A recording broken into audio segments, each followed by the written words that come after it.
तू सुल्तान कहा हो मियाँ, तेरी कवन वडाई। जो तू देहे सो कहा सुआमी, मैं मूर्ख कहन न जाई। तेरे गुण गावा देह बुझाई, जैसे सच मैं रहो रजाई। सतगुरु श्री गुरु ग्रंथ साहिब सच्चे पातशाह जी ਦੀ पावन पवित्र हजूरी ਦੇ ਅੰਦਰ ਸੁਭਾਇਮਾਨ ਗੁਰੂ ਪਿਆਰੇ ਗੁਰੂ ਸਵਾਰੇ ਸਤਸੰਗੀ ਜਨੋ, सतगुरु पातशाह जी ने अपार कृपा बख्शिश की है। चल रही विचार के तहत कल के दीवाना तक असी 16 पौड़ियां की विचार जी कर ली सी। 17 नंबर पौड़ी है असंख जप असंख भाव। इस पौड़ी तो आप विचार जी आरंभ करनी। आओ फतेह की सांझ करके विचार के नाल जुड़िए जी। वाहिगुरू जी का खालसा वाहिगुरू जी की फतेह। असंख जप असंख भाव, असंख पूजा असंख तप ताओ। असंख ग्रंथ मुख वेद पाठ, असंख जोग मन रह उदास। असंख भगत गुण ज्ञान विचार, असंख सती असंख दातार। असंख सूर मोह पाखसार, असंख मोन लिव लाए तार। कुदरत कवण कहा विचार, वारिया न जावा एक बार। जो तुद भावै साई भली कार, तू सदा सलामत निरंकार।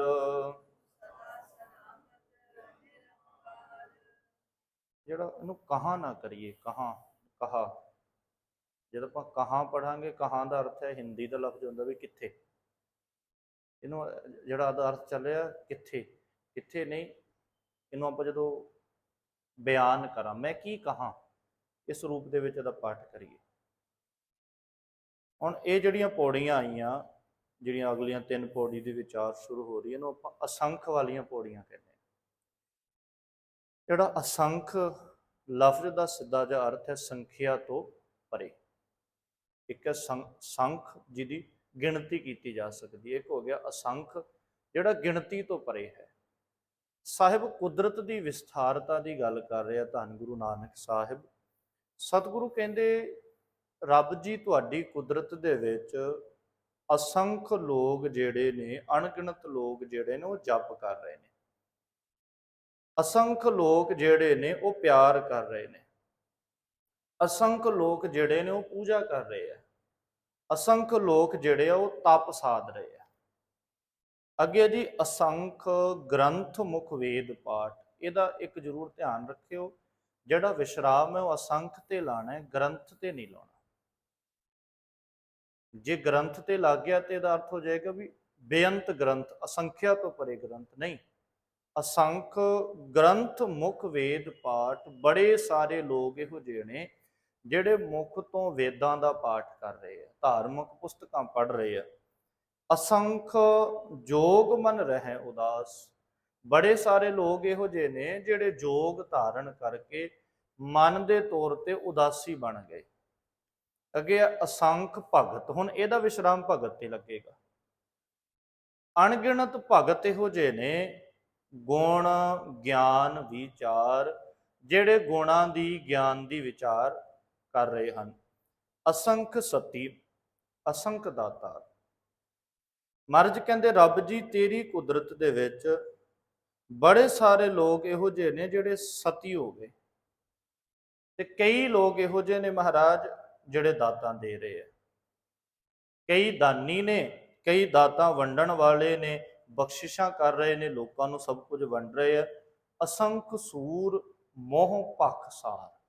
ਮਹਾਰਾਜ ਤੇਰੀ ਕੁਦਰਤ ਦੇ ਵਿੱਚ ਬੜੇ ਸਾਰੇ ਸੂਰਮੇ ਵੀ ਨੇ ਜਿਹੜੇ ਜੰਗ ਕਰਦੇ ਨੇ, ਲੜਦੇ ਨੇ, ਆਪਣੇ ਮੂੰਹ ਦੇ ਉੱਤੇ ਉਹ ਵਾਰ ਸਹਿੰਦੇ ਨੇ। ਜਿਹੜੇ ਵਾਰ ਹੈ ਉਹ ਆਪਣੇ ਮੂੰਹ ਦੇ ਉੱਤੇ ਬਰਦਾਸ਼ਤ ਕਰਦੇ ਆ। ਲੋਹਾ ਖਾਣ ਦੀ, ਸ਼ਸਤਰਾਂ ਦਾ ਜਿਹੜਾ ਪ੍ਰਹਾਰ ਉਹ ਸਹਿਨ ਕਰਦੇ ਆ, ਪੱਖਸਾਰ ਉਹਨੂੰ ਬਰਦਾਸ਼ਤ ਕਰਦੇ ਆ। ਅਸੰਖ ਮੌਨ ਲਿਵ ਲਾਏ ਤਾਰ। ਬੜੇ ਸਾਰੇ ਉਹ ਨੇ ਜਿਹੜੇ ਮੌਨੀ ਹੋ ਗਏ, ਜਿਨ੍ਹਾਂ ਨੇ ਚੁੱਪ ਧਾਰਨ ਕਰ ਲਈ ਤੇ ਸੁਰਤ ਜੋੜ ਕੇ ਬੈਠੇ ਨੇ।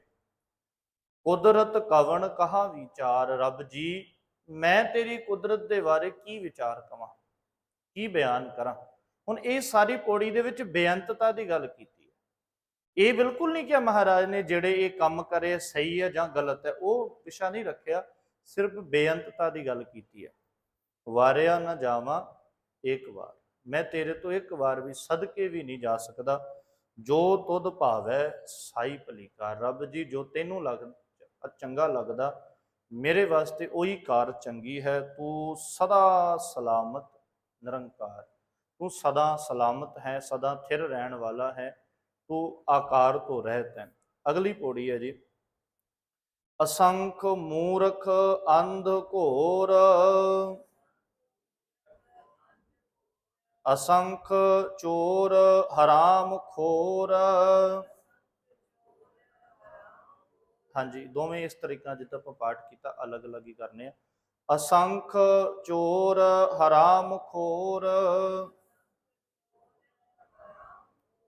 ਅਸੰਖ ਅਮਰ ਕਰ ਜਾਹੇ ਜ਼ੋਰ, ਅਸੰਖ ਗਲ ਵੱਡ ਹੱਤਿਆ ਕਮਾਹੇ, ਅਸੰਖ ਪਾਪੀ ਪਾਪ ਕਰ ਜਾਹੇ, ਅਸੰਖ ਕੂੜਿਆਰ ਕੂੜੇ ਫਿਰਾਹੇ, ਅਸੰਖ ਮਲੇਸ਼ ਮਲ ਭਖ ਖਾਹੇ, ਅਸੰਖ ਨਿੰਦਕ ਸਿਰ ਕਰਹਿ ਭਾਰ, ਨਾਨਕ ਨੀਚ ਕਹਿ ਵਿਚਾਰ, ਵਾਰਿਆ ਨਾ ਜਾਵਾ ਏਕ ਵਾਰ,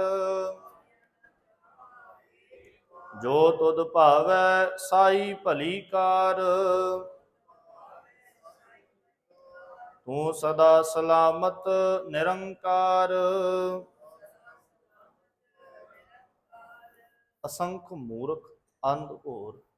ਮੂਰਖ ਅੰਧ ਘੋਰ ਦਾ ਮਤਲਬ ਹੈ ਮਹਾਮੂਰਖ, ਉਹ ਤੋਂ ਵੀ ਵੱਡਾ ਮੂਰਖ।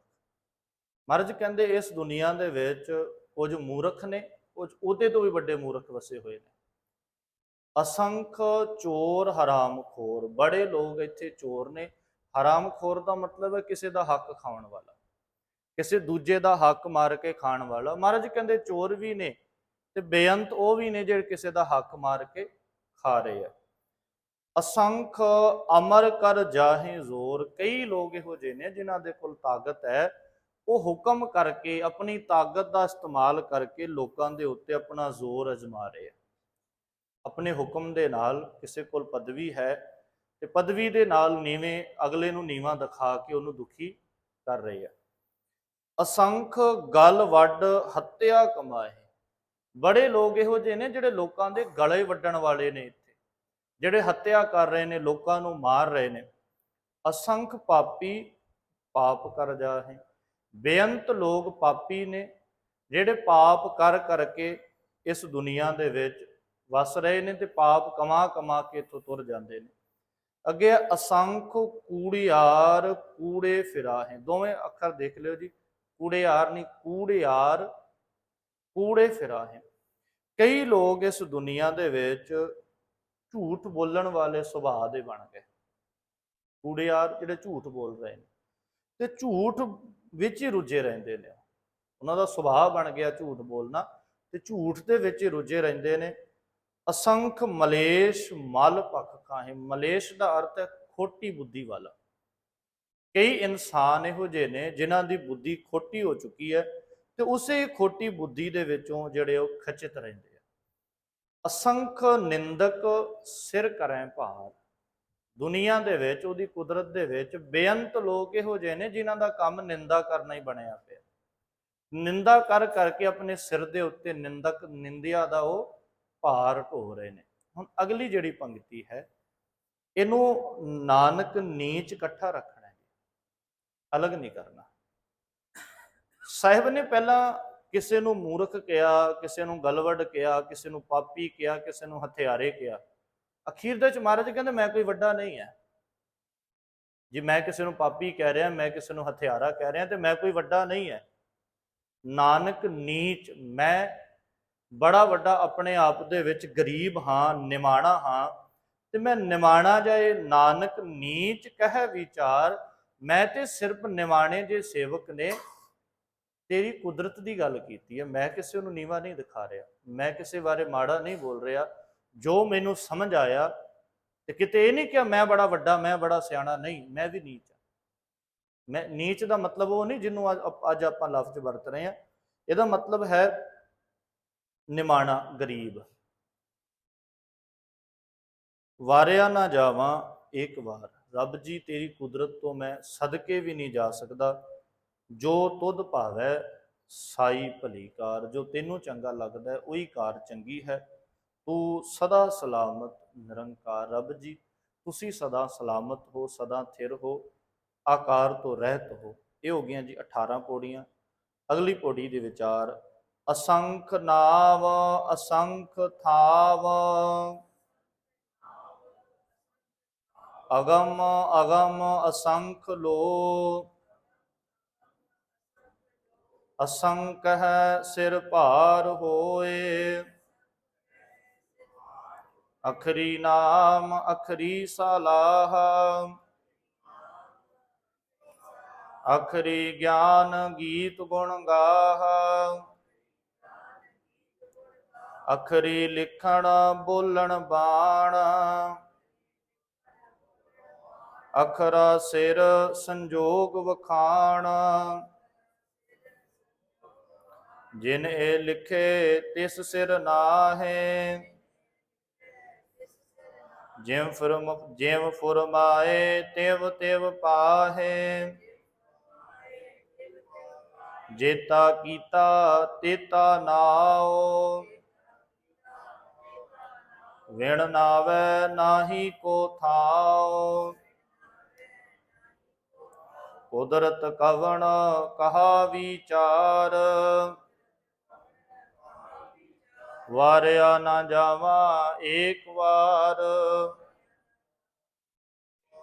ਜੋ ਤੁਧ ਭਾਵੈ ਸਾਈ ਭਲੀ ਕਾਰ। ਤੂੰ ਸਦਾ ਸਲਾਮਤ ਨਿਰੰਕਾਰ।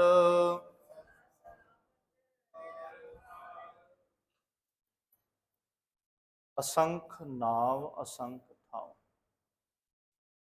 ਮਹਾਰਾਜ ਕਹਿੰਦੇ ਰੱਬ ਜੀ, ਤੇਰੀ ਕੁਦਰਤ ਦੇ ਜੀਵਾਂ ਦੇ ਬੇਅੰਤ ਪਦਾਰਥਾਂ ਦੇ ਬੇਅੰਤੀ ਤੇ ਨਾਮ ਹੈ, ਤੇ ਬੇਅੰਤੀ ਉਹਨਾਂ ਦੇ ਟਿਕਾਣੇ ਆ। ਅਗਲਾ ਲਫ਼ਜ਼ ਜਿਹੜਾ ਮਹਾਰਾਜ ਪਾਤਸ਼ਾਹ ਜੀ ਨੇ ਸਾਡੇ ਸਾਹਮਣੇ ਵਰਤਿਆ ਉਹ ਹੈ ਅਗਮ, ਜਿਹੜਾ ਸਾਡੀ ਸੋਚ ਤੋਂ ਪਰੇ ਹੈ, ਜਿੱਥੋਂ ਤੱਕ ਅਸੀਂ ਸੋਚ ਵੀ ਨਹੀਂ ਸਕਦੇ। ਸਾਹਿਬ ਨੇ ਬਖਸ਼ਿਸ਼ ਕੀਤੀ, ਅਗਮ ਅਗਮ ਅਸੰਖ ਲੋ। ਮਹਾਰਾਜ ਕਹਿੰਦੇ ਬੇਅੰਤ ਹੀ ਇਹੋ ਜਿਹੇ ਲੋਕ ਨੇ, ਬੇਅੰਤ ਹੀ ਭਵਨ ਆ। ਪਤਾ ਨਹੀਂ, ਕਿਸੇ ਨੇ ਤੇ ਗਿਣਤੀ ਰੱਖ ਦਿੱਤੀ। ਮਹਾਰਾਜ ਕਹਿੰਦੇ ਇਹਦੇ ਭਵਨਾਂ ਦੀ ਵੀ ਗਿਣਤੀ ਨਹੀਂ ਵੀ ਕਿੰਨੇ ਕੁ ਭਵਨ ਨੇ। ਫਿਰ ਅੱਗੇ ਇੱਕ ਲਫ਼ਜ਼ ਵਰਤਿਆ ਮਹਾਰਾਜ ਨੇ, ਅਸੰਖ ਕਹੈ ਸਿਰ ਭਾਰ ਹੋਏ।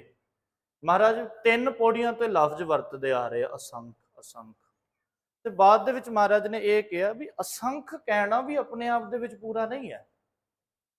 ਅਸੰਖ ਕਹਿ ਕੇ ਕੋਈ ਕਹਿ ਦੇ ਵੀ ਇਹ ਮੈਂ ਅਸੰਖ ਕਹਿ ਦਿੱਤਾ ਤੇ ਪੂਰਾ ਹੋ ਗਿਆ, ਨਹੀਂ ਕਹਿ ਸਕਦੇ। ਕਿਉਂਕਿ ਜਿਹੜਾ ਰੱਬ ਹੈ ਉਹ ਅੱਖਰਾਂ ਤੋਂ ਪਰੇ ਹੈ, ਸੰਖਿਆ ਤੋਂ ਪਰੇ ਹੈ। ਉਹਦੇ ਵਾਸਤੇ ਕੋਈ ਵੀ ਜਿਹੜਾ ਇੱਕ ਲਫ਼ਜ਼ ਕਹਿ ਕੇ ਕਹਿ ਦਈਏ ਨਾ ਵੀ ਇਹ ਲਫ਼ਜ਼ ਦੇ ਵਿੱਚ ਰੱਬ ਪੂਰਾ ਆ ਗਿਆ, ਉਹ ਨਹੀਂ ਆ ਸਕਦਾ। ਦੁਨੀਆ ਦਾ ਕੋਈ ਅੱਖਰ, ਕੋਈ ਲਫ਼ਜ਼ ਨਹੀਂ ਬਣਿਆ ਜਿਹੜਾ ਰੱਬ ਨੂੰ ਬਿਆਨ ਕਰ ਸਕੇ। ਜਿਹੜੀ ਰੱਬ ਦੀ ਬੇਅੰਤਤਾ ਨੂੰ ਕੋਈ ਅੱਖਰ ਲਿਖ ਕੇ ਕਹਿ ਦੇ ਆ ਇੰਨਾ ਮੈਂ ਲਿਖ ਦਿੱਤਾ ਇੰਨਾ ਰੱਬ ਹੈ, ਨਹੀਂ ਹੋ ਸਕਦਾ। ਦੁਨੀਆ ਦੇ ਵਿੱਚ ਗ੍ਰੰਥ ਦੇ ਗ੍ਰੰਥ ਲਿਖ ਦਿੱਤੇ, ਵੇਦਾਂ ਦੇ ਵੇਦ ਲਿਖ ਦਿੱਤੇ, ਕਿੰਨਾ ਕੁਝ ਵਰਣਨ ਕਰ ਦਿੱਤਾ, ਪਰ ਇੰਨਾ ਕੁਝ ਲਿਖਣ ਤੋਂ ਬਾਅਦ, ਵਰਣਨ ਕਰਨ ਤੋਂ ਬਾਅਦ ਵੀ ਰੱਬ ਦੀ ਬੇਅੰਤਤਾ ਹੱਥ ਨਹੀਂ ਆਈ। ਉਹ ਉੱਥੇ ਗੱਲ ਕੀਤੀ, ਅਸੰਖ ਕਹਿ ਸਿਰ ਭਾਰ ਹੋਏ। ਮਹਾਰਾਜ ਕਹਿੰਦੇ ਉਹਨੂੰ ਅਸੰਖ ਕਹਿਣਾ ਵੀ ਸਿਰ ਦੇ ਉੱਤੇ ਭਾਰ ਹੈ, ਵੀ ਉਹਨੂੰ ਬੇਪੂਰਾ ਬਿਆਨ ਨਹੀਂ ਕਰ ਪਾਏ। ਫਿਰ ਅੱਗੇ ਮਹਾਰਾਜ ਨੇ ਇਹ ਲਫ਼ਜ਼ ਵਰਤਿਆ ਵੀ ਅਸੰਖ ਫਿਰ ਕਿਹਾ ਕਿਉਂ ਹੈ ਮਹਾਰਾਜ ਨੇ, ਇਹ ਜਿਹੜਾ ਲਫ਼ਜ਼ ਵਰਤਿਆ ਕਿਉਂ ਵਰਤਿਆ? ਤੇ ਸਾਹਿਬ ਕਹਿੰਦੇ ਵੀ ਕੋਈ ਨਾ ਕੋਈ ਅੱਖਰ ਤੇ ਚਾਹੀਦਾ ਨਾ, ਅੱਖਰ ਤੋਂ ਬਿਨਾਂ ਤਾਂ ਨਹੀਂ ਹੋ ਸਕਦਾ। ਅੱਖਰੀ ਨਾਮ ਅੱਖਰੀ ਸਾਲਾ, ਅੱਖਰ ਦੇ ਨਾਲ ਉਹਦਾ ਨਾਮ ਲਿਆ ਜਾਏਗਾ, ਅੱਖਰ ਦੇ ਨਾਲ ਹੀ ਉਹਦੀ ਸਿਫਤ ਸਲਾਹ ਕੀਤੀ ਜਾਏਗੀ। ਅੱਖਰੀ ਗਿਆਨ ਗੀਤ ਗੁਣ ਗਾ, ਜੇ ਅੱਖਰ ਹੋਣਗੇ ਤੇ ਉਹਦਾ ਗਿਆਨ ਆਏਗਾ, ਜੇ ਕੋਈ ਅੱਖਰ ਵਰਤਾਂਗੇ ਤੇ ਉਹਦੇ ਗੁਣ ਗਾਇਨ ਕਰਾਂਗੇ, ਜੇ ਅੱਖਰ ਹੀ ਨਹੀਂ ਹੋਏਗਾ ਤੇ ਉਹਦੇ ਗੁਣ ਵੀ ਨਹੀਂ ਗਾਇਨ ਕੀਤੇ ਜਾਣਗੇ। ਅੱਖਰੀ ਲਿਖਣ ਬੋਲਣ ਬਾਣ, ਉਹਦੇ ਗੁਣ ਲਿਖ ਕੇ ਬੋਲ ਕੇ ਅੱਖਰਾਂ ਦੇ ਰਾਹੀਂ ਬਿਆਨ ਕੀਤੇ ਜਾਣਗੇ ਨਾ।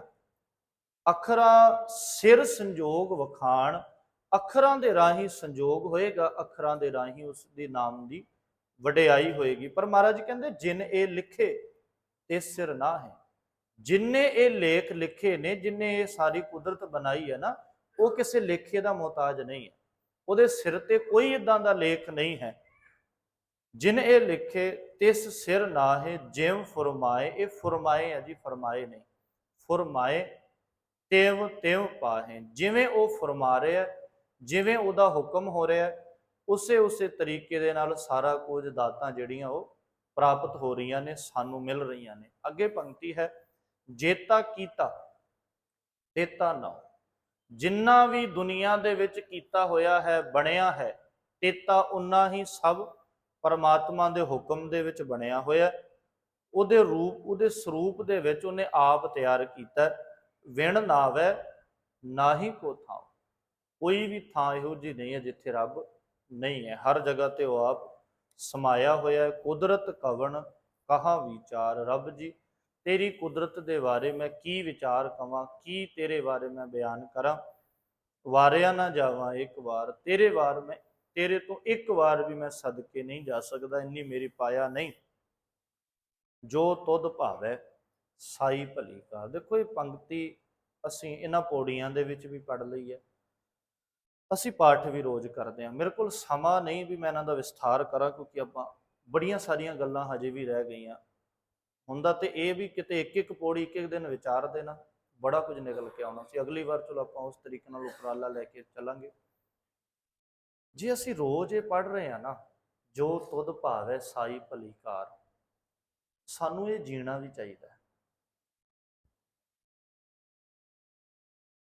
ਜਪਜੀ ਸਾਹਿਬ ਬਾਣੀ ਜਿਹਦਾ ਪਾਠ ਸਿੱਖ, ਜਦੋਂ ਮਹਾਰਾਜ ਨੇ, ਜਾਂ ਅਸੀਂ ਇਤਿਹਾਸ ਦੇ ਵਿੱਚ ਪੜ੍ਹਦੇ ਹਾਂ ਨਾ ਕਿ ਸਿੱਖ ਨੂੰ ਜਪਜੀ ਸਾਹਿਬ ਦਾ ਪਾਠ ਰੋਜ਼ ਕਰਨਾ ਚਾਹੀਦਾ, ਉਹਦਾ ਕਾਰਨ ਇਹ ਨਹੀਂ ਹੈ ਵੀ ਰੱਟੇ ਲਾਣੇ ਚਾਹੀਦੇ ਆ। ਜਿਹੜਾ ਸਿੱਖ ਇਹ 3 ਪੌੜੀਆਂ ਦੇ ਵਿੱਚ 3 ਵਾਰ ਪੜ੍ਹ ਰਿਹਾ ਜੋ ਤੁਧ ਭਾਵੈ ਸਾਈ ਭਲੀ ਕਾਰ, ਉਹਦੇ ਮਨ ਦੇ ਵਿੱਚ ਕਿਤੇ ਗਿਲਾ ਸ਼ਿਕਵਾ ਰਹਿ ਜਾਏਗਾ ਵੀ ਰੱਬਾ ਤੂੰ ਮੈਨੂੰ ਇਹ ਨਹੀਂ ਦਿੱਤਾ, ਤੂੰ ਮੈਨੂੰ ਇਹ ਨਹੀਂ ਦਿੱਤਾ, ਕਿ ਮੈਂ ਤਾਂ ਸਵੇਰੇ ਪੜ੍ਹ ਕੇ ਆਇਆ, ਮੈਂ ਇਦਾਂ ਦੁਖੀ ਹੋ ਗਿਆ। ਨਹੀਂ, ਜੋ ਤੈਨੂੰ ਚੰਗਾ ਲੱਗਦਾ। ਜਿਸ ਸਿੱਖ ਨੇ ਦਿਹਾੜੀ ਦੇ ਵਿੱਚ 3 ਵਾਰ ਇਹ ਪੜ੍ਹ ਲਿਆ, ਨਾਨਕ ਭਗਤਾਂ ਸਦਾ ਵਿਗਾਸ, ਉਹ ਫਿਰ ਉਹ ਕਿਉਂ ਦੁਖੀ ਹੋਏਗਾ? ਕਾਰਨ ਹੀ ਇਹ ਰਿਹਾ ਵੀ ਅਸੀਂ ਉਹਨੂੰ ਸਮਝ ਨਹੀਂ ਪਾ ਰਹੇ। ਜਿਹਨੇ ਇਹ ਪੜ੍ਹ ਲਿਆ ਉਹਨੂੰ ਤੇ ਦੁਖੀ ਹੋਣ ਦੀ ਲੋੜ ਹੀ ਨਹੀਂ, ਉਹ ਦੁਖੀ ਨਹੀਂ ਹੋ ਸਕਦਾ, ਕਿਉਂਕਿ ਸਵੇਰੇ ਉਹ ਬਾਬੇ ਨੇ ਸਮਝਾ ਕੇ ਭੇਜਿਆ ਵੀ ਜੋ ਤੁਧ ਭਾਵੈ, ਤੈਨੂੰ ਤੇ ਉਹ ਚੰਗਾ ਕਰਕੇ ਮੰਨਣਾ ਪੈਣਾ ਜੋ ਹੋ ਰਿਹਾ, ਤੂੰ ਉਹਦੇ ਵਿੱਚ ਕੁਝ ਨਹੀਂ ਕਰ ਸਕਦਾ। ਇਹ ਚੀਜ਼ਾਂ ਨੇ ਜਿਹੜੀਆਂ ਬਾਣੀ ਸਾਨੂੰ ਸਿਖਾਉਂਦੀ ਹੈ ਰੋਜ਼। ਤਾਂ ਕਰਕੇ ਸਾਹਿਬ ਨੇ ਕਿਹਾ ਵੀ ਸਿੱਖਾ ਰੋਜ਼ ਪਾਠ ਕਰਿਆ ਕਰ, ਰੋਜ਼ ਬਾਣੀ ਪੜ੍ਹਨੀ ਇਸ ਕਰਕੇ ਜ਼ਰੂਰੀ ਹੈ। ਖੈਰ, ਤੂੰ ਸਦਾ ਸਲਾਮਤ ਨਿਰੰਕਾਰ, ਰੱਬ ਜੀ ਤੁਸੀਂ ਸਦਾ ਸਲਾਮਤ ਹੋ, ਆਕਾਰ ਤੋਂ ਰਹਿਤ ਹੋ। ਅਗਲੀ ਪੌੜੀ ਹੈ ਜੀ 20 ਨੰਬਰ, ਭਰੀਐ ਹੱਥ ਪੈਰ ਤਨ ਦੇਹ। ਹਾਂਜੀ, ਇਹ ਅਲੱਗ-ਅਲੱਗ ਕਰਨਾ ਹੈ ਜੀ, ਬਿਲਕੁਲ, ਕਿਉਂਕਿ ਇਹ ਸਰੀਰ ਦੇ ਅੰਗ ਅਲੱਗ-ਅਲੱਗ ਚੱਲ ਰਹੇ ਨੇ, ਤੇ ਉਹ ਅਲੱਗ-ਅਲੱਗ ਹੀ ਪਾਠ ਕਰਨਾ। ਭਰੀਐ ਹੱਥ ਪੈਰ ਤਨ ਦੇਹ, ਪਾਣੀ ਧੋਤੈ ਉਤਰਸ ਖੇ, ਮੂਤ ਪਲੀਤੀ ਕੱਪੜ ਹੋਏ, ਦੇ ਸਾਬੂਣ ਲਈਐ ਉਹ ਧੋਏ। ਹੁਣ ਇਹਦਾ ਪਾਠ ਕੋਈ ਸਾਬਣ ਕਰ ਜਾਂਦਾ, ਕੋਈ ਸਾਬੁਨ ਕਰ ਜਾਂਦਾ। ਜ਼ਿਆਦਾਤਰ ਸਾਬਣ ਹੀ ਕਰਦੇ ਆਪਾਂ। ਲਿਖਿਆ ਹੋਇਆ ਕੀ ਹੈ? ਸਾਬੂਨ। ਦੇ ਸਾਬੂਨ ਲਈਐ ਉਹ ਧੋਏ। ਉਹ ਊੜੇ ਦਾ ਮੂੰਹ ਖੁੱਲਾ। ਇਹ ਵੀ ਬਾਣੀ ਦੇ ਵਿੱਚ ਇਹਦਾ ਵੀ ਥੋੜਾ ਜਿਹਾ ਧਿਆਨ ਰੱਖਿਓ। ਜਿੱਥੇ ਊੜੇ ਦਾ ਮੂੰਹ ਖੁੱਲਾ ਆਏਗਾ ਉੱਥੇ ਊੜੇ ਨੂੰ ਹੋੜਾ ਉਚਾਰਨ ਹੋਏਗਾ। ਜਿੱਦਾਂ ਆਪਾਂ ਪਹਿਲਾਂ ਉਚਾਰਨ ਕੀਤਾ ਸੀ ਨਾ, ਇੱਕ ਓੰਕਾਰ, ਓੰਗ, ਤੇ ਜਿੱਥੇ ਊੜੇ ਦਾ ਮੂੰਹ ਖੁੱਲਾ ਉੱਥੇ ਉਹ ਉਚਾਰਨ ਹੋਏਗਾ। ਉਹ ਧੋਏ। ਭਰੀ ਹੈ ਮਤ ਪਾਪਾਂ ਕੈ ਸੰਗ, ਉਹ ਧੋਪੈ ਨਾਵੈ ਕੈ ਰੰਗ। ਪੁੰਨੀ ਪਾਪੀ ਆਖਣ ਨਾਹੇ, ਕਰ ਕਰ ਕਰਣਾ ਲਿਖ ਲੈ ਜਾਹੋ। ਆਪੇ ਬੀਜ ਆਪੇ ਹੀ ਖਾਹੋ, ਨਾਨਕ ਹੁਕਮੀ ਆਵੋ ਜਾਹੋ। ਪੌੜੀ ਬੜੀ ਪ੍ਰਚਲਿਤ ਹੈ ਤੇ ਬੜੀ ਕੀਮਤੀ ਗੱਲ ਮਹਾਰਾਜ ਨੇ ਇਹਦੇ ਵਿੱਚ ਕੀਤੀ ਵੀ ਹੈ, ਪਰ ਸਾਨੂੰ ਜੇ ਸਮਝ ਆ ਜਾਏ। ਪਹਿਲੀ ਗੱਲ ਮਹਾਰਾਜ ਨੇ ਉਦਾਹਰਣ ਦਿੱਤੀ, ਮੰਨ ਲਓ, ਜਿਹੜੀ ਰੂਟੀਨ ਸਾਡੇ ਜੀਵਨ ਦੇ ਵਿੱਚ ਵਰਤਦੀ ਹੈ, ਔਰ ਸਮਝਾਉਣ ਦਾ ਤਰੀਕਾ ਬੜੇ ਕਮਾਲ ਦਾ ਹੈ। ਇਹ ਤੋਂ ਸੌਖਾ ਔਰ ਮਹਾਰਾਜ ਕੀ ਰੱਖ ਦੇਣ ਸਾਡੇ ਸਾਹਮਣੇ। ਸਤਿਗੁਰੂ ਕਹਿੰਦੇ, ਸਿੱਖਾ ਤੇਰੇ ਨਾਲ ਰੋਜ਼ ਵਾਪਰਦਾ। ਕੀ ਵਾਪਰਦਾ? ਭਰੀ ਹੈ। ਭਰੀ ਹੈ ਦਾ ਅਰਥ ਹੈ ਭਰ ਜਾਂਦੇ ਨੇ, ਗੰਦੇ ਹੋ ਜਾਂਦੇ ਨੇ, ਮੈਲੇ ਹੋ ਜਾਂਦੇ ਨੇ। ਕੀ? ਹੱਥ, ਪੈਰ, ਤਨ, ਦੇਹ। ਜਿਹੜਾ ਤਨ, ਦੇਹ ਆ, ਦੋਵਾਂ ਦਾ ਅਰਥ ਇੱਕੋ ਹੀ ਹੈ। ਦੇਹ ਦਾ ਅਰਥ ਵੀ ਸਰੀਰ ਹੈ, ਤਨ ਦਾ ਅਰਥ ਵੀ ਸਰੀਰ ਹੈ, ਪਰ ਕਵਿਤਾ ਨੂੰ ਪੂਰੀ ਕਰਨ ਦੇ ਵਾਸਤੇ ਦੋ ਲਫ਼ਜ਼ ਮਹਾਰਾਜ ਨੇ ਵਰਤੇ। ਤੇ ਕੀ ਕਰਦੇ ਆ? ਸਾਡੇ ਹੱਥ, ਪੈਰ, ਸਰੀਰ ਮੈਲਾ ਹੋ ਗਿਆ, ਅਸੀਂ ਕੀ ਕਰਦੇ ਆ? ਪਾਣੀ ਧੋਤਾ ਉਤਰਸ ਖੇ। ਜਿਹੜੀ ਮੈਲ ਹੈ ਉਹ ਪਾਣੀ ਦੇ ਨਾਲ ਧੋਤਿਆਂ ਲੈ ਜਾਂਦੀ ਹੈ, ਉਤਰ ਜਾਂਦੀ ਹੈ। ਠੀਕ ਹੈ। ਮਹਾਰਾਜ ਕਹਿੰਦੇ ਮੂਤ ਪਲੀਤੀ ਕੱਪੜ ਹੋਏ, ਤੇ ਤੇਰੇ ਕੱਪੜੇ ਮੈਲੇ ਹੋ ਜਾਣ। ਜੇ ਕੱਪੜੇ ਮੈਲੇ ਹੋ ਗਏ ਤੇ ਫਿਰ ਕੀ ਕਰਦੇ ਆ? ਮਹਾਰਾਜ ਕਹਿੰਦੇ ਦੇ ਸਾਬੂਨ ਲਈਏ ਉਹ ਧੋਏ। ਅਸੀਂ ਸਾਬਣ ਲਾ ਕੇ ਉਹਨਾਂ ਕੱਪੜਿਆਂ ਨੂੰ ਧੋ ਦਿੰਦੇ ਹਾਂ। ਹੁਣ ਇਹ ਉਦਾਹਰਣ ਦਿੱਤੀ, ਜਿਵੇਂ ਤੇਰੇ ਹੱਥ ਤੇ ਲੱਗੀ ਹੋਈ, ਤੇਰੇ ਪੈਰ ਤੇ, ਤਨ ਤੇ ਲੱਗੀ ਹੋਈ ਮੈਲ ਤੈਨੂੰ ਪ੍ਰਵਾਨ ਨਹੀਂ, ਤੇਰਾ ਕੱਪੜਾ ਮੈਲਾ ਤੈਨੂੰ ਪ੍ਰਵਾਨ ਨਹੀਂ, ਤੂੰ ਇੱਕਦਮ ਤੋਂ ਹੱਥ ਪੈਰ ਧੋ ਦੇਣਾ। ਕਦੇ ਬੰਦਾ ਇਸ ਗੱਲ ਨੂੰ ਲੈ ਕੇ ਬੇਫਿਕਰ ਹੋਇਆ ਵੀ ਹੱਥ ਤੇ ਦਾਗ ਲੱਗਿਆ ਤੇ ਚਲ ਕੀ ਲੋੜ ਹੈ ਧੋਣ ਦੀ? ਕਦੇ ਬੰਦਾ ਇਸ ਗੱਲ ਨੂੰ ਲੈ ਕੇ ਬੇਫਿਕਰਾ ਹੋਇਆ ਵੀ ਮੂੰਹ ਤੇ ਦਾਗ ਲੱਗਿਆ ਤੇ ਛੱਡ ਪਰੇ, ਲੱਗਿਆ ਤੇ ਲੱਗਿਆ ਰਹਿਣ ਦੇ, ਕੀ ਫਰਕ ਪੈਂਦਾ? ਤਨ ਦੇ ਕੱਪੜੇ ਉਹਦੇ ਉੱਤੇ ਦਾਗ ਲੱਗਿਆ ਹੋਇਆ ਤੇ ਕੋਈ ਬੰਦਾ ਵੇਖਿਆ ਵੀ ਮਹੀਨਿਆਂ ਵਧੀਓ ਦਾਗਿਆ ਹੀ ਕੱਪੜਾ ਪਾਈ ਫਿਰਦਾ? ਨਹੀਂ, ਉਹ ਲਾ ਕੇ ਪਾਸੇ ਰੱਖਣਾ, ਪਹਿਲਾਂ ਉਹਨੂੰ ਧੋ। ਮਹਾਰਾਜ ਕਹਿੰਦੇ ਹੁਣ ਆ ਜਾਓ ਅੱਗੇ, ਮੈਂ ਸਮਝਾਣਾ ਕੀ ਚਾਹੁੰਦਾ ਤੁਹਾਨੂੰ। ਜੇ ਮੈਲੇ ਕੱਪੜੇ ਤੂੰ ਧੋ ਲੈਣਾ, ਮੈਲੇ ਹੱਥ ਪੈਰ ਤੂੰ ਧੋ ਲੈਣਾ ਆ, ਤੇ ਭਰੀ ਹੈ ਮਤ ਪਾਪਾਂ ਕੈ ਸੰਗ, ਤੇਰੀ ਮਤ ਪਾਪਾਂ ਦੇ ਨਾਲ ਭਰੀ ਹੋਈ ਹੈ, ਉਹ ਕਿਉਂ ਨਹੀਂ ਧੋਂਦਾ? ਕੱਪੜੇ ਨਹੀਂ ਤੈਨੂੰ ਚੰਗੇ ਲੱਗੇ ਉਹ ਤੇ ਧੋ ਲੈ, ਮਤ ਕਿਉਂ ਨਹੀਂ ਧੋਂਦਾ? ਤੇਰੀ ਮਤ ਦੇ ਵਿੱਚ, ਤੇਰੀ ਸੋਚ ਦੇ ਵਿੱਚ ਕਿੰਨਾ ਪਾਪ ਭਰਿਆ ਪਿਆ, ਉਹ ਨਹੀਂ ਸਾਫ਼ ਕਰਦਾ। ਤੇ ਮਹਾਰਾਜ ਚਲੋ ਹੱਥ ਪੈਰ ਧੋਣ ਦੇ ਵਾਸਤੇ ਤੇ ਸਾਡੇ ਕੋਲ ਪਾਣੀ ਹੈ, ਕੱਪੜੇ ਧੋਣ ਦੇ ਵਾਸਤੇ ਸਾਬਣ ਹੈ। ਮਹਾਰਾਜ ਮਤ ਕਿੱਦਾਂ ਧੋਈਏ? ਸਤਿਗੁਰੂ ਕਹਿੰਦੇ ਉਹ ਵੀ ਦੱਸਦੇ ਆ। ਉਹ ਧੋਪੈ ਨਾਵੇਂ ਕੈ ਰੰਗ, ਉਹਨੂੰ ਨਾਮ ਦੇ ਰੰਗ ਦੇ ਨਾਲ ਧੋ। ਮਹਾਰਾਜ ਕਹਿੰਦੇ ਫਿਰ ਇਹ ਮਤ ਮੈਲੀ ਕਿੱਦਾਂ ਹੁੰਦੀ ਹੈ? ਪਾਪ ਹੁੰਦਾ ਕੀ ਹੈ? ਅਗਲੀ ਪੰਕਤੀ ਦੇ ਵਿੱਚ ਮਹਾਰਾਜ ਕਹਿੰਦੇ ਪੁੰਨੀ ਪਾਪੀ ਆਖਣ ਨਾ ਹੈ। ਕਿੰਨੀ ਕਮਾਲ ਦੀ ਗੱਲ ਮਹਾਰਾਜ ਨੇ ਕੀਤੀ। ਸਤਿਗੁਰੂ ਕਹਿੰਦੇ ਪਾਪ ਪੁੰਨ ਕੱਲੀਆਂ ਕਹਿਣ ਦੀਆਂ ਗੱਲਾਂ ਨਹੀਂ ਹੁੰਦੀਆਂ। ਇਹ ਪਾਪੀ ਹੈ, ਇਹ ਪੁੰਨੀ ਹੈ, ਇਹ ਗੱਲਾਂ ਸਿਰਫ ਕਹਿਣ ਮਾਤਰ ਨਹੀਂ ਹੈ। ਨਾ ਕੋਈ ਗੱਲਾਂ ਦੇ ਨਾਲ ਪਾਪੀ ਬਣਦਾ, ਨਾ ਕੋਈ ਗੱਲਾਂ ਦੇ ਨਾਲ ਪੁੰਨੀ ਬਣਦਾ। ਤੇ ਮਹਾਰਾਜ ਕਿੱਦਾਂ ਬਣਦਾ ਕੋਈ ਪਾਪੀ? ਤੇ ਮਹਾਰਾਜ ਕਹਿੰਦੇ ਕਾਰ ਕਰ ਕਰਨਾ, ਜਿੱਦਾਂ ਦੇ ਕੋਈ ਕਰਮ ਕਰਦਾ ਹੈ ਉਦਾਂ ਦਾ ਉਹ ਬਣ ਜਾਂਦਾ ਹੈ। ਜੇ ਪਾਪੀ ਪਾਪ ਕਮਾਉਂਦਾ ਹੈ ਤੇ ਪਾਪ, ਸਾਹਿਬ ਦੀ ਬਾਣੀ ਦੇ ਵਿੱਚ ਇੱਕ ਬਚਨ ਆਉਂਦਾ, ਮਹਾਰਾਜ ਕਹਿੰਦੇ ਜੋ ਧਰਮ ਕਮਾਵੇ ਤਿਸ ਧਰਮ ਨਾਮ ਹੋਵੇ, ਪਾਪ ਕਮਾਣਾ ਪਾਪੀ ਜਾਣੇ। ਜਿਹੜਾ ਧਰਮ ਕਮਾਉਂਦਾ ਉਹ ਧਰਮੀ ਹੋ ਜਾਂਦਾ ਹੈ, ਜਿਹੜਾ ਪਾਪ ਕਮਾਉਂਦਾ ਪਾਪੀ ਹੋ ਜਾਂਦਾ ਹੈ। ਹੁਣ ਇਹ ਫੈਸਲਾ ਕਿਸੇ ਦੂਜੇ ਇਨਸਾਨ ਨੇ ਨਹੀਂ ਕਰਨਾ। ਅਸੀਂ ਇਸ ਗੱਲ ਨੂੰ ਬੜੀ ਛੇਤੀ ਸਰਟੀਫਿਕੇਟ ਵੰਡ ਦਿੰਦੇ ਆ ਵੀ ਇਹ ਪਾਪੀ ਹੈ, ਇਹ ਪੁੰਨੀ ਹੈ। ਮਹਾਰਾਜ ਕਹਿੰਦੇ ਨਾ, ਕਿਸੇ ਨੂੰ ਸਰਟੀਫਿਕੇਟ ਨਹੀਂ ਵੰਡਣਾ, ਆਪਣੇ ਕਰਮਾਂ ਨੂੰ ਖੁਦ ਵੇਖਣਾ, ਆਪਣੇ ਕਰਮਾਂ ਨੂੰ ਖੁਦ ਘੋਖਣਾ, ਮੇਰੇ ਕਰਮ ਪਾਪ ਵਾਲੇ ਆ ਕਿ ਪੁੰਨ ਵਾਲੇ ਆ। ਜਿੱਦਾਂ ਦੇ ਸਾਡੇ ਕਰਮ ਹੋਣਗੇ ਉਦਾਂ ਦਾ ਸਾਡਾ ਵਿਹਾਰ ਹੋ ਜਾਏਗਾ। ਸਾਹਿਬ ਕਹਿੰਦੇ ਪੁੰਨੀ ਪਾਪੀ ਆਖਣ ਨਾ ਹੈ। ਇਹ ਸਿਰਫ ਕਹਿਣ ਮਾਤਰ ਗੱਲਾਂ ਨਹੀਂ ਹੈ, ਕਰ ਕਰ ਕਰਨਾ ਲਿਖ ਲੈ ਜਾਓ। ਜਿੱਦਾਂ ਦਾ ਕੋਈ ਇਨਸਾਨ ਕਰਮ ਕਰਦਾ ਉਦਾਂ ਦਾ ਉਹਦੇ ਮੱਥੇ ਤੇ ਲੇਖ ਲਿਖਿਆ ਜਾਂਦਾ। ਤੇ ਫਿਰ ਕੀ ਹੁੰਦਾ? ਆਪੇ ਬੀਜ ਆਪੇ ਹੀ। ਜਿੱਦਾਂ ਦੇ ਕਰਮ ਕੀਤੇ ਸੀ ਉਹ ਬੀਜ ਪੁੰਗਰ ਕੇ ਸਾਹਮਣੇ ਆਉਂਦਾ ਤੇ ਉਦਾਂ ਦਾ ਸਾਨੂੰ ਉਹਦਾ ਰਿਜ਼ਲਟ ਭੁਗਤਣਾ ਪੈਂਦਾ, ਉਹਦਾ ਫਲ ਪ੍ਰਾਪਤ ਕਰਨਾ ਪੈਂਦਾ। ਨਾਨਕ ਹੁਕਮੀ ਆਵੋ ਜਾਓ। ਮਹਾਰਾਜ ਕਹਿੰਦੇ ਉਹਦੇ ਹੁਕਮ ਦਾ ਗੇੜ ਹੈ, ਜਿਹੜੇ ਉਹਦੇ ਹੁਕਮ ਨੂੰ ਸਮਝ ਲੈ ਠੀਕ ਹੈ, ਨਹੀਂ ਤੇ ਉਹਦੇ ਹੁਕਮ ਦੇ ਵਿੱਚ ਫਿਰ ਆਉਣ ਜਾਣ ਉਹਦਾ ਬਣਿਆ ਰਹਿੰਦਾ। ਸਹਿਬ ਪਾਤਸ਼ਾਹ ਦੀ ਕਿਰਪਾ ਕਰਨ, ਬਖਸ਼ਿਸ਼ ਕਰਨ। 20 ਪੌੜੀਆਂ ਦੇ ਵਿਚਾਰ ਅੱਜ ਦੇ ਦੀਵਾਨਾਂ ਤੱਕ ਅਸੀਂ ਕੀਤੀ ਹੈ ਜੀ। ਭੁੱਲਾਂ ਗਲਤੀਆਂ ਦੀ ਖਿਮਾ। ਵਾਹਿਗੁਰੂ ਜੀ ਕਾ ਖਾਲਸਾ, ਵਾਹਿਗੁਰੂ ਜੀ ਕੀ ਫਤਿਹ। ਵਾਹਿਗੁਰੂ ਸਾਹਿਬ।